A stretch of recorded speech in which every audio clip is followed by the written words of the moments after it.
Hi there. Today we're going to talk about this book. It's D-Day, The Decisive Battle for Normandy by Anthony Beevor. Now, Anthony Beevor is one of, along with Max Hastings, is one of the historians who's really captured the popular market by combining serious academic research with a high readability factor, which has really made their books bestsellers. And the events of the 6th of June 1944 really were the decisive battle of World War II. And the book opens in Southwark House in Portsmouth with the various meteorologists, both British and American, unable to agree on a weather forecast. And this makes General Eisenhower very angry, and he tells them to sort it out, because obviously the weather was such an important factor in an invasion across the Channel, a seaborne invasion. Another concern that the planners had right through the long process of planning for Operation Overlord, which was the D-Day codename, was secrecy. And the book tells of a United States Air Force general, or an Army Air Force general, who was sent home after he was indiscreet at a cocktail party at Claridge's, and he revealed some details.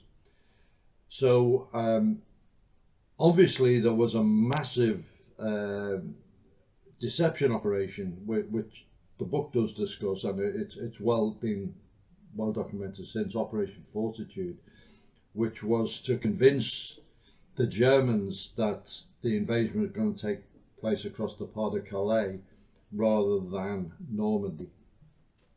And it actually did work.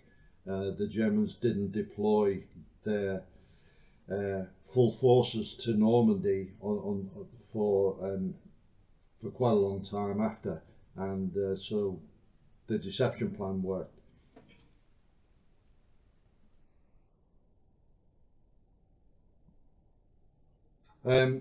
Just as an aside, my good friend Tommy Mack, he's not really into military in any way, but he went with his father to the 50th anniversary of D-Day because his father had taken part in it. And Tommy told me afterwards, he said, standing on that beach and looking to the cliffs and at the top with the German machine guns, he said, and there was nowhere to hide. And his father said to him it was even worse for him because he had a huge radio antenna sticking out of his backpack and made him a target. And all the dignitaries were there. I think it was the one that President Reagan was at, and Her Majesty the Queen.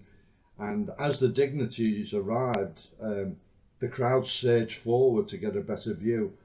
And Tommy's father turned to him and said, I can tell you there was no one pushing to get past me 50 years ago on this beach. So that was quite a humorous insight. The book gives you insights really right from the top military and political levels right down to the guys in the landing craft. And it really takes you there, gives you a lot of stories of bravery, amazing bravery and courage and resilience. Also does give the German side, how they saw it, how they reacted, etc., how they tried to respond, and Berlin, and particularly Hitler, was slow to respond.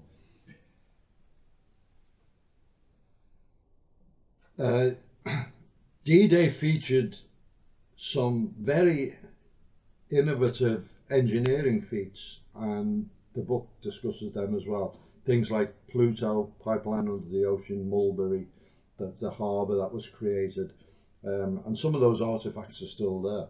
They're going to be there forever. They're so massive on the Normandy coast. One thing that's always struck me about D-Day was some of the tragedies that happened, and there was a weapon used in D-Day, which was a Sherman tank, which was modified, and it was called a DD tank, which stood for duplex drive, and the drive to the tracks could be coupled instead to a propeller, and the idea was this tank would go through the ocean, the sea.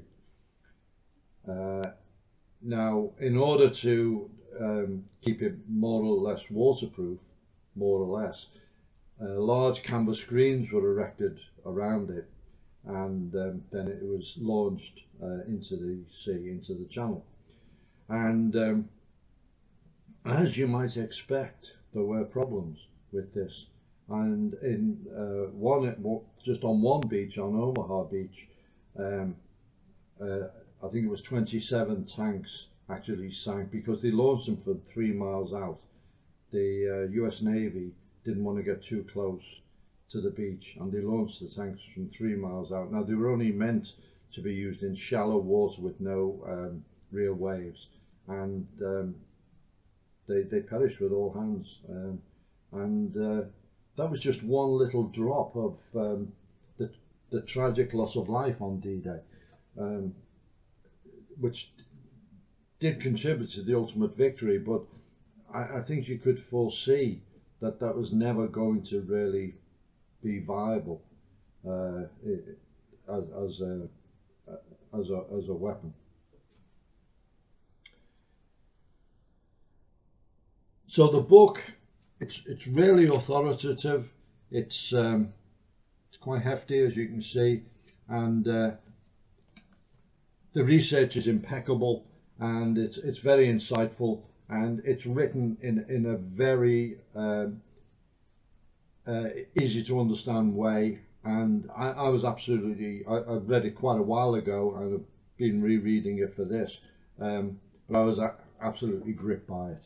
And Anthony Beevor's written several other military history books, and they're equally of interest too.